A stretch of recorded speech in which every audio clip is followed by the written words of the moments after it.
باللیل والنہار سرا وعلانیہ فلہم اجرہم عند ربہم ولا خوف علیہم ولا ہم یحزنون۔ وہ لوگ جو خرچ کرتے رہتے ہیں اپنے مالوں کو رات کو اور دن کو، سرا وعلانیہ، چھپ کر اور ظاہری طور پر بھی، فلہم اجرہم عند ربہم، پس ان کے لیے ان کا اجر ہے ان کے رب کے ہاں، ولا خوف علیہم ولا ہم یحزنون، کل قیامت کے دن ان پر کسی قسم کا خوف اور غم نہیں ہوگا۔ صدق اللہ العظیم۔ محترم و مکرم معزز سامعین و حاضرین، انسان جو نیک اعمال کرتا ہے وہ دو قسم پر ہیں۔ ایک قسم وہ اعمال ہیں جو وقتی طور پر کیے جاتے ہیں، ان کا ثواب وقتی طور پر ملتا ہے، جب تک بندہ وہ عمل کرتا رہتا ہے تب تک ثواب ملتا رہتا ہے۔ جیسے نماز، روزہ، نماز پڑھتا رہتا ہے تو ثواب ملتا رہتا ہے، جو ہی نماز مکمل ہوئی ثواب بھی مکمل ہو گیا، لکھ دیا گیا کہ نماز کا اتنا ثواب ہے۔ لیکن کچھ اعمال وہ ہیں جن کا ثواب جاری اور ساری رہتا ہے۔ ان میں سے ایک عمل ہے صدقہ کرنا، اللہ کے راستے میں خرچ کرنا، جس کو صدقہ جاریہ کہا جاتا ہے۔ کوئی ایسا کام کر دینا کہ جس سے ثواب ملتا رہے، کسی کا ایسا فائدہ کر دینا کہ جب تک اس کو اس چیز سے فائدہ ملتا رہے گا کرنے والے کو ثواب ملتا رہے گا۔ اللہ رب العزت نے فرمایا، جو لوگ اپنے مالوں کو اللہ کے راستے میں خرچ کرتے رہتے ہیں، دن کو بھی رات کو بھی، اعلانیہ طور پر بھی اور چھپ کر بھی، ان کے لیے ان کے رب کے ہاں بہت بڑا اجر ہے۔ کل قیامت کے دن ایسے لوگوں کو کسی قسم کا خوف اور غم نہیں ہوگا۔ اور اللہ رب العزت نے فرمایا، اللہ کے راستے میں خرچ کرنے کی مثال کمثل حبہ انبتت 7 سنابل فی کل سنبلۃ 100 حبہ، مثال ایسے ہے جیسے ایک کسان ایک دانہ زمین کے اندر بیج ڈالتا ہے، اس ایک دانے سے اللہ رب العزت 7 سٹے نکالتے ہیں، اور ہر سٹے میں 100 دانہ ہوتا ہے۔ گویا ایک دانے سے 100 دانہ اللہ رب العزت پیدا فرماتے ہیں۔ یہی مثال اللہ کے راستے میں خرچ کرنے کی۔ 1 روپیہ خرچ کرنے والا اللہ کی رضا کے ساتھ خرچ کرے تو 700 روپیہ خرچ کرنے کا ثواب ملتا ہے۔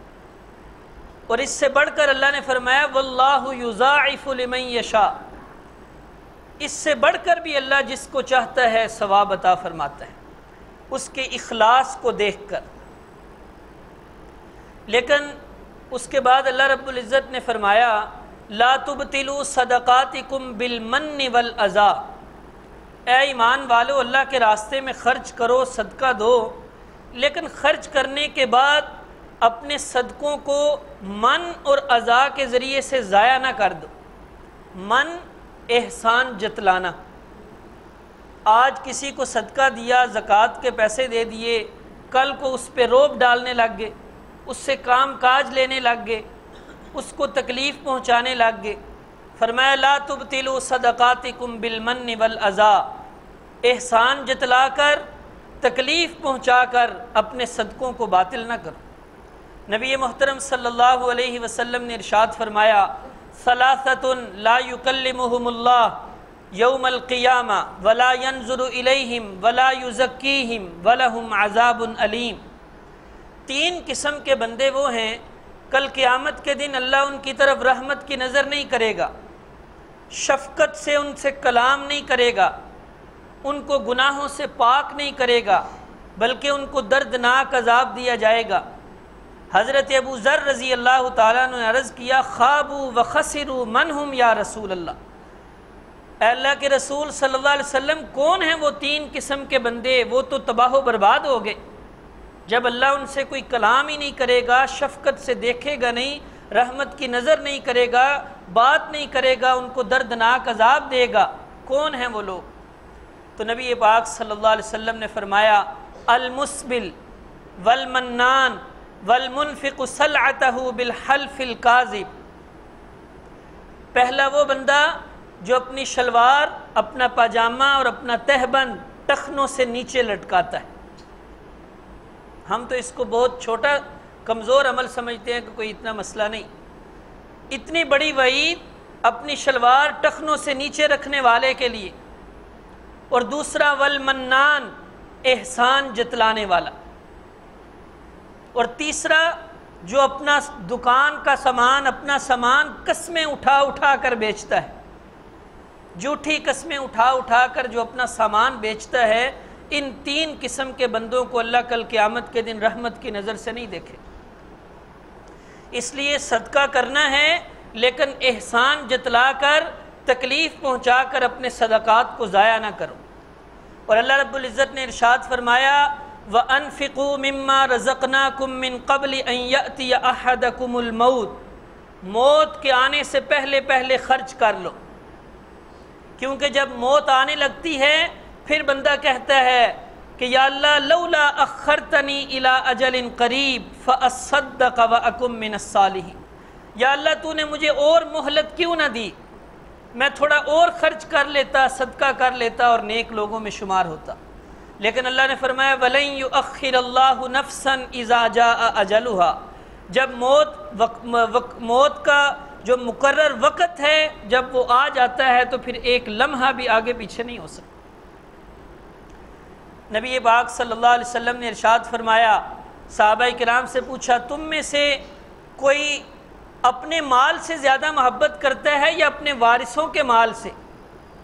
صحابہ کرام نے عرض کیا یا رسول اللہ ہر کوئی اپنے مال سے محبت کرتا ہے۔ آپ نے فرمایا نہیں، تم میں سے ہر کوئی اپنے وارث کے مال سے محبت کرتا ہے زیادہ۔ صحابہ کرام نے عرض کیا کیف یا رسول اللہ، اے اللہ کے رسول کیسے؟ ہر کوئی آدمی اپنے مال سے محبت کرتا ہے، وارثوں کے مال سے تو محبت نہیں کرتا۔ آپ نے ارشاد فرمایا مال احدکم ما قدم ومال وارثہ ما اخر، تمہارا مال تو وہ ہے جو تم نے خرچ کر دیا، اور جس مال کو تم سنبھال کر رکھ رہے ہو وہ تمہارے وارثوں کا ہے۔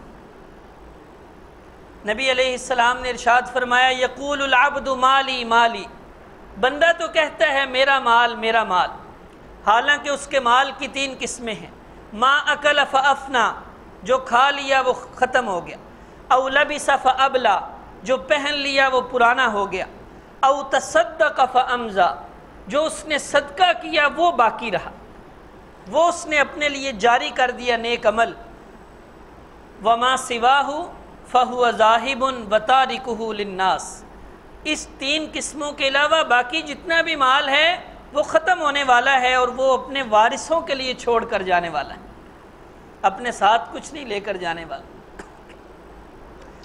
اللہ رب العزت نے ارشاد فرمایا والذین یکنزون الذهب والفضة ولا ينفقونها في سبيل الله فبشرهم بعذاب علیم، جو لوگ سونا اور چاندی جمع کر کے رکھتے ہیں اور اس سونے اور چاندی میں سے اس کا حق ادا نہیں کرتے، زکوٰۃ ادا نہیں کرتے، فبشرهم بعذاب علیم، ان کو دردناک عذاب کی خوشخبری سناؤ۔ حالانکہ خوشخبری اچھی چیز کی ہوتی ہے، لیکن ذلت ذلیل و رسوا کرنے کے لیے فرمایا جا رہا ہے ان کو خوشخبری سناؤ لیکن دردناک عذاب کی۔ کیا عذاب ہوگا؟ یوم یحما علیہا فی نار جہنم فتکوی بہا جباہہم وجنوبہم وظہورہم، ان کے مال کو گرم کیا جائے گا، جہنم کی آگ میں تپایا جائے گا، اسی مال کے ذریعے سے ان کے چہروں پر، ان کے پہلوؤں پر اور ان کی پیٹھوں پر داغ لگائے جائیں گے، اور کہا جائے گا ھذا ما کنزتم لانفسکم۔ اور مفسرین کرام نے لکھا کہ کیوں چہرے اور پہلو اور پیٹھوں پر کیوں داغ لگایا جائے گا؟ اس وجہ سے کہ جب کوئی مانگنے والا اس سے مانگنے کے لیے آتا تھا پہلے اس کے چہرے پہ بل پڑتے تھے، ناگواری کا اظہار، پھر پہلو بدلا، کروٹ بدلی اور پھر پیٹھ دے کر چل پڑا۔ اس لیے کل قیامت کے دن اسی مال کے ذریعے سے ان تینوں چیزوں کو داغا جائے گا۔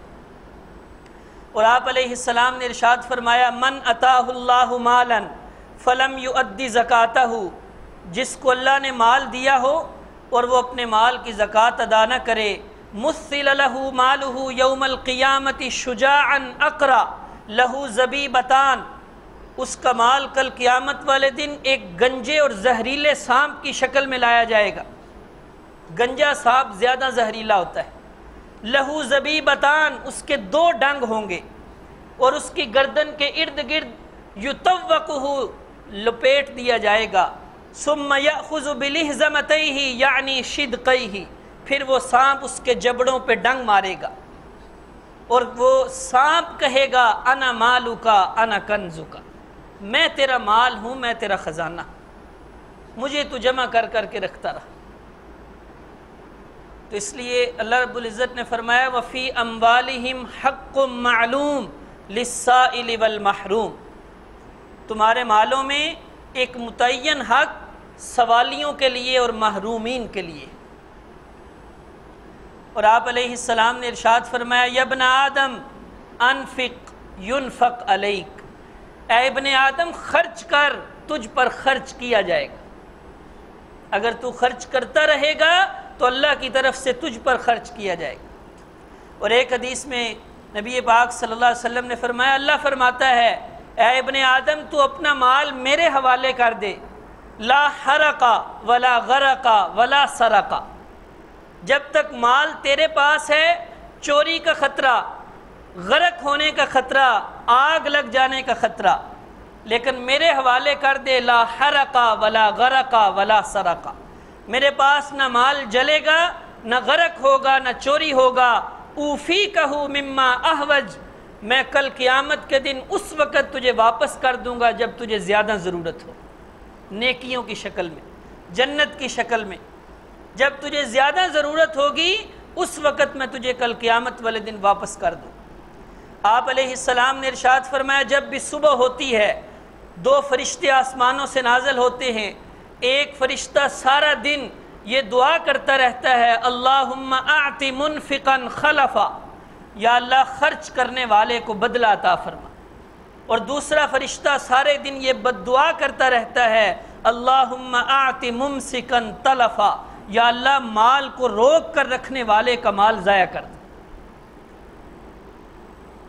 اور پھر صدقہ کرنے میں چھپا کر صدقہ دینا زیادہ افضل، اس قدر چھپا کر کہ بائیں ہاتھ کو پتہ نہ چلے کہ دائیں ہاتھ نے کیا خرچ کیا۔ نبی پاک صلی اللہ علیہ وسلم نے ارشاد فرمایا کل امرئ فی ظل صدقتہ حتی یقضی بین الناس، کل قیامت والے دن میدان محشر میں جب کسی چیز کا سایہ نہیں ہوگا، وہاں صدقہ کرنے والا اپنے صدقے کے سائے میں ہوگا۔ اور ایک حدیث میں آپ نے ارشاد فرمایا سبعۃ یظلہم اللہ فی ظلہ یوم لا ظل الا ظلہ، 7 قسم کے بندے ایسے ہیں جن کو کل قیامت کے دن اللہ اپنے عرش کا سایہ نصیب فرمائے گا، جب کوئی اور سایہ نہیں ہوگا، ہر کوئی اپنے اپنے گناہوں کے بقدر پسینوں میں ڈوبا ہوا ہوگا۔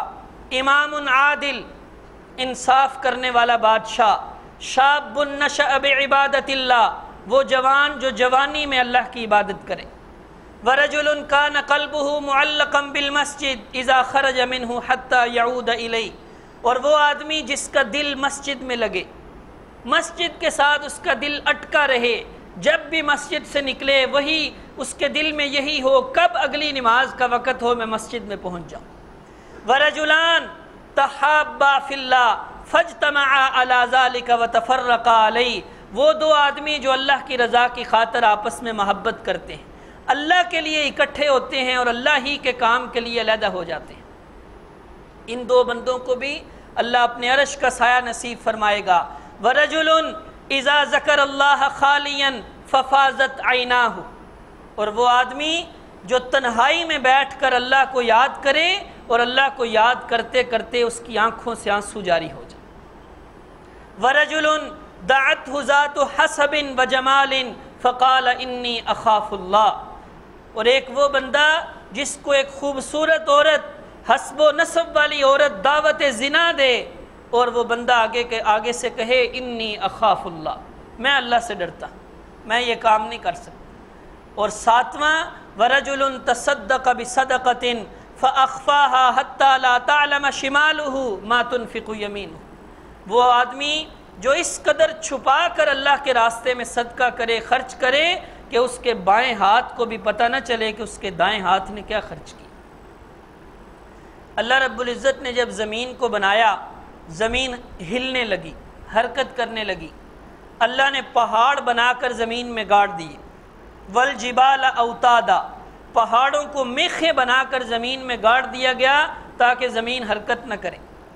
فرشتوں نے جب یہ دیکھا منظر، بڑا تعجب کیا کہ بڑے طاقتور چیز ہے پہاڑ، زمین کو اس نے روک لیا۔ فرشتوں نے پوچھا یا اللہ تیری مخلوق میں پہاڑوں سے بھی کوئی طاقتور کوئی چیز ہے؟ اللہ رب العزت نے فرمایا ہاں، لوہا، لوہا پہاڑ سے بھی زیادہ سخت اور طاقتور ہے۔ فرشتوں نے پوچھا یا اللہ لوہے سے بھی طاقتور کوئی چیز ہے آپ تیری مخلوق میں؟ اللہ نے فرمایا آگ، جو لوہے کو بھی پگھلا دیتی۔ پھر پوچھا کہ آگ سے بھی کوئی طاقتور چیز ہے؟ تو اللہ نے فرمایا پانی، جو آگ کو بھی بجھا دیتی۔ پھر پوچھا یا اللہ پانی سے بھی طاقتور کوئی چیز ہے؟ تو اللہ نے فرمایا ہوا، جو پانی کو بھی بہا کر لے جاتی۔ اور پھر پوچھا فرشتوں نے کہ یا اللہ ہوا سے بھی طاقتور کوئی چیز ہے؟ تو اللہ رب العزت نے فرمایا ہاں، ہوا ان ساری چیزوں سے بڑھ کر طاقت اس بات میں ہے کہ دائیں ہاتھ سے صدقہ کرو اور بائیں ہاتھ کو پتہ نہ چلے۔ اس آیت مبارکہ میں اللہ رب العزت نے فرمایا جو لوگ دن کو بھی رات کو بھی چھپ کر بھی اور اعلانیہ طور پر بھی خرچ کرتے رہتے ہیں ان کے لیے بہت بڑا اجر ہے۔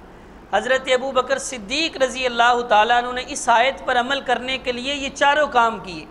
کچھ درہم اور دنانیر حضرت ابو بکر رضی اللہ تعالیٰ عنہ نے دن کو، کچھ رات کو، کچھ چھپ کر اور کچھ اعلانیہ طور پر خرچ کی تاکہ اس آیت مبارکہ پہ عمل ہو جائے۔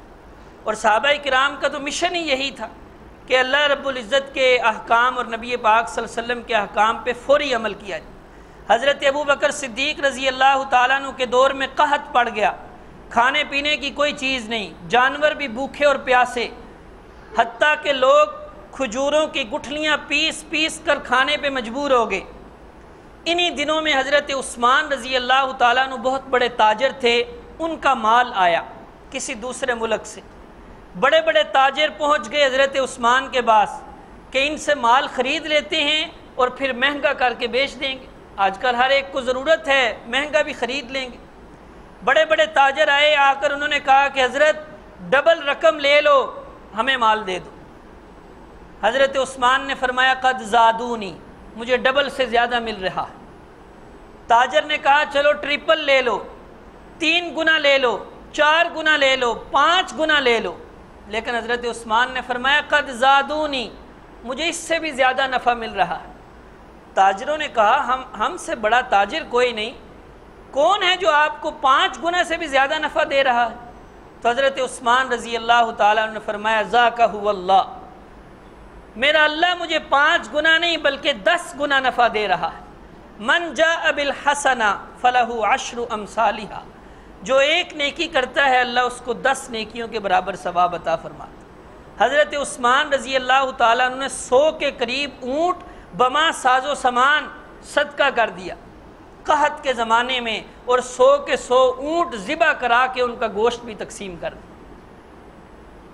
اسی رات حضرت ابن عباس رضی اللہ تعالیٰ عنہ کو خواب آیا، خواب میں دیکھا نبی محترم صلی اللہ علیہ وسلم ایک سواری پہ سوار ہیں اور بڑی تیزی سے جا رہے ہیں۔ حضرت ابن عباس رضی اللہ تعالیٰ عنہ فرماتے ہیں میں نے عرض کیا یا رسول اللہ ذرا ٹھہریے، میں اشتیاق رکھتا ہوں کہ آپ سے ملاقات کروں، آپ بڑی جلدی میں ہیں، خیریت ہے؟ نبی محترم صلی اللہ علیہ وسلم نے ارشاد فرمایا کہ اللہ رب العزت نے جنت میں عثمان کی ایک حور سے شادی کی ہے، میں اس شادی میں شرکت کے لیے جا رہا۔ 4 دن گزر گئے، نبی پاک صلی اللہ علیہ وسلم نے کھانا نہیں کھایا۔ چوتھے دن نبی پاک صلی اللہ علیہ وسلم حضرت عائشہ کے پاس آئے، پوچھا کہ عائشہ کچھ کھانے کے لیے ہے؟ نہیں یا رسول اللہ۔ آپ مسجد میں تشریف لے گئے، دعا کی، اللہ سے مانگا۔ پھر تھوڑی دیر بعد آیا، عائشہ کچھ کھانے کے لیے آیا ہے؟ نہیں یا رسول اللہ۔ حتیٰ کہ ظہر کا وقت آیا، آپ ظہر پڑھ کر آئے، پھر پوچھا کچھ کھانے کے لیے نہیں آیا۔ عصر کے بعد پوچھا کچھ نہیں آیا کھانے کے لیے۔ اتفاقاً حضرت عثمان رضی اللہ تعالیٰ عنہ نبی پاک صلی اللہ علیہ وسلم کو ملنے کے لیے گھر میں تشریف لائے۔ حضرت عائشہ سے پوچھا نبی پاک صلی اللہ علیہ وسلم کہاں ہیں؟ تو حضرت عائشہ نے سوچا کہ شاید عثمان نبی کی دعا بن کے آیا ہے۔ حضرت عائشہ نے حالت بتا دی، کیا پوچھتے ہو نبی کا، وہ تو 4 دن سے بھوکے ہیں۔ حضرت عثمان فوراً گئے، اپنے مزدوروں کو لائے اور کھانے پینے کی چیزیں، گندم بھی، آٹا بھی اور بنی ہوئی بکری لے کر آئے، کچھ درہم اور دنانیر لے کر آئے اور آ کر حضرت عائشہ کو دی اور فرمایا میں تمہیں قسم دیتا ہوں کہ خبردار آج کے بعد اگر نبی پاک صلی اللہ علیہ وسلم ایک وقت کا بھی کھانا نہ کھائیں تو تم نے مجھے ضرور بتانا ہے۔ حضرت نبی پاک صلی اللہ علیہ وسلم پھر تشریف لائے اور پوچھا عائشہ کچھ کھانے کے لیے آیا ہے؟ جی یا رسول اللہ بڑا کچھ آ گیا ہے۔ کہاں سے آیا؟ فرمایا عثمان بن عفان کی طرف سے آیا۔ تو نبی پاک صلی اللہ علیہ وسلم پھر مسجد میں تشریف لے گئے اور جا کر پھر دعا فرمائی، اللہم انی قد رضیت عن عثمان فرض عنہ، یا اللہ میں عثمان سے راضی ہو گیا، تو بھی راضی ہو جا۔ عثمان کے لیے دعائیں کی اور پھر آ کر جو ہے کھانا کھائے۔ تو اللہ کے راستے میں خرچ کرو، احسان نہیں جتلانا، تکلیف نہیں پہنچانا، اور اخلاص اور اللہ کی رضامندی، ریاکاری بھی نہ ہو۔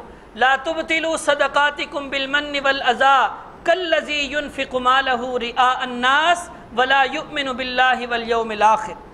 جس طرح وہ آدمی جس کا اللہ پر اور آخرت پر ایمان کوئی نہیں، وہ جتنا مرضی صدقہ کرتا رہے کوئی ثواب نہیں ملتا آخرت کے لحاظ سے، اور اسی طرح وہ آدمی جو خرچ تو کرے لیکن دکھلاوے کے لیے کہ لوگ کہیں گے بڑا سخی ہے، اس کو بھی کوئی فائدہ اور ثواب نہیں۔ اسی طرح احسان جتلا کر، تکلیف پہنچا کر اپنے صدقات کو ضائع نہ کرو۔ اللہ رب العزت سمجھنے کی اور عمل کی توفیق عطا فرمائے۔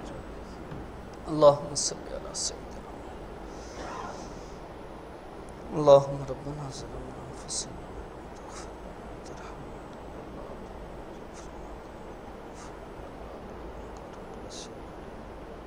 اللہم ربنا انفسنا